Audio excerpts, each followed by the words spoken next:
What's going on, General Math? We are finishing up Chapter 10. We have not and or, so we're talking about sets again.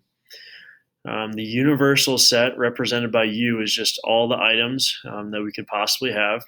The set A is our specific set of items from the universal.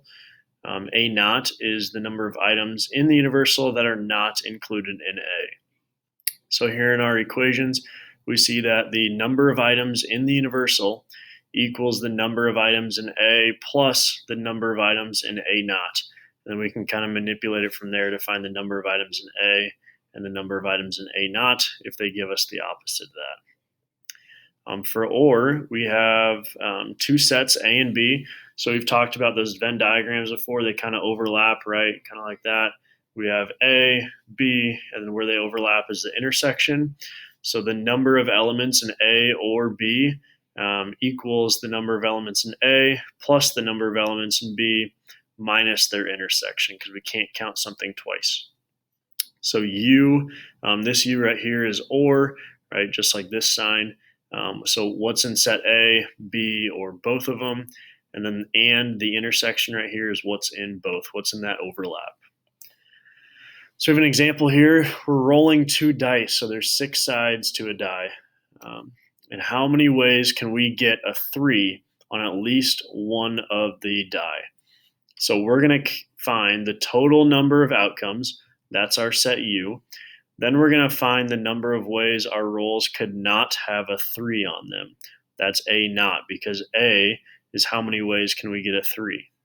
So the number of elements in A is going to be the number of elements in the universal set minus the number of elements in A naught.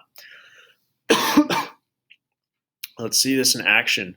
We have 6 options to roll, right? So on this white die, we could roll a 1, 2, 3, 4, 5, or 6, but we get 2 rolls. We get a second dice as well. So 1, 2, 3, 4, 5, and 6.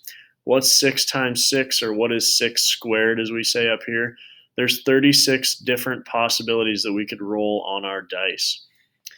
There's 5 options to roll that don't have a 3, right? We could roll a 1, 2, 4, 5, or 6. So we have 5 different ways that we could roll that. Well, let's just square that again to find the total amount of ways that don't have a 3. So that's 25 different combinations. Now, based on this formula, the number of elements in A equals the universal, 36, minus A naught, 25, just like we just found. There's 11 different ways that we could roll a 3 at least one time. We have a cards example right here. So if you draw 1 card from a 52 card deck, so this is just your standard deck, how many ways can you draw a non-diamond? So if we know there's 52 total cards in each suit, there's 4 suits. Each suit has 13 cards in it. So there's 13 diamonds, 13 clubs, 13 spades, and 13 hearts.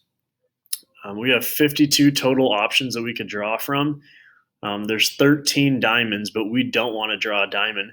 So we're going to take 52 minus 13. There's 39 non-diamonds that we could draw. How many different 2-digit numbers, counting numbers, are there that end with 0? Well, 2-digit numbers will be from 10 to 99.